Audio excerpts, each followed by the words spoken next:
इंदिरा एकादशी का महत्व। मित्रों, इंदिरा एकादशी पतितों का पावन करने वाली मानी गई है।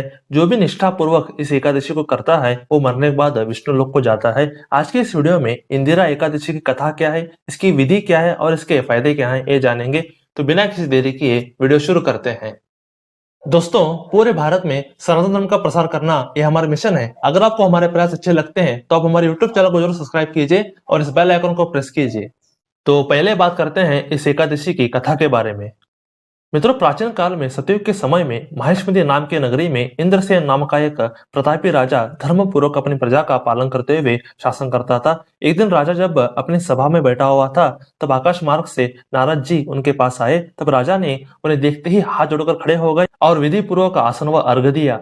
तब नारद जी ने राजा का कुशल मंगल पूछा। तब राजा ने भी नम्रता पूर्वक जवाब दिया। तब राजा ने नारद मुनि से उनके आगमन का कारण पूछा। तब नारद जी ने जवाब दिया, मैं एक समय ब्रह्मलोक से यमलोक को गया था। वहां श्रद्धा पूर्वक यमराज से पूजित होकर मैंने धर्मशील और सत्यवान धर्मराज की प्रशंसा की। उसी यमराज के सभा में महाज्ञानी और धर्मात्मा तुम्हारे पिता को एकादशी के व्रत भंग होने का कारण देखा। उन्होंने मुझसे कहा कि पूर्व जन्म में कोई विघ्न हो जाने के कारण मैं यमराज के निकट रह रहा हूँ। अगर मेरा पुत्र इंदिरा एकादशी व्रत मेरे लिए करेगा तो मुझे स्वर्ग की प्राप्ति होगी। ये सुनकर राजा कहने लगा, नारद जी, मुझे इस एकादशी की विधि बताइए। तब नारद जी ने विस्तार पूर्वक इस विधि का वर्णन किया। तब राजा ने विधि पूर्वक इंदिरा एकादशी का व्रत किया। तब उसी क्षण राजा के पिता गरुड़ पर बैठकर विष्णु धाम को चले गए। ये देखकर राजा भी हर एकादशी करने लगे और वे भी मृत्यु के बाद विष्णु धाम को चले गए। तो यह है इंदिरा एकादशी की कथा।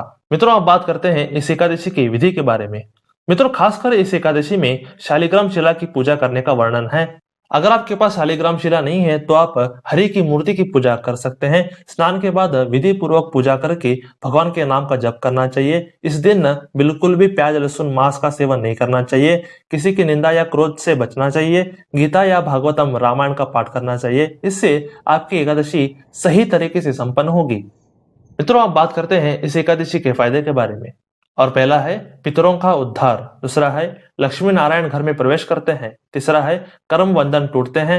चौथा है सारे पाप नष्ट होते हैं। पांचवा है हरि की कृपा की प्राप्ति होती है। छठा है मरने के बाद वैकुंठ धाम की प्राप्ति होती है।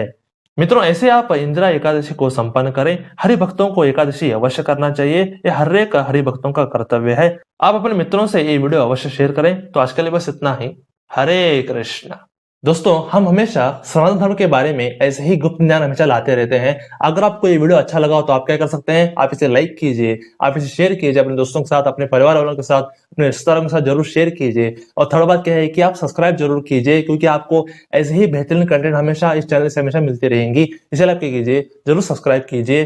तो stay blessed, stay awesome and go self made.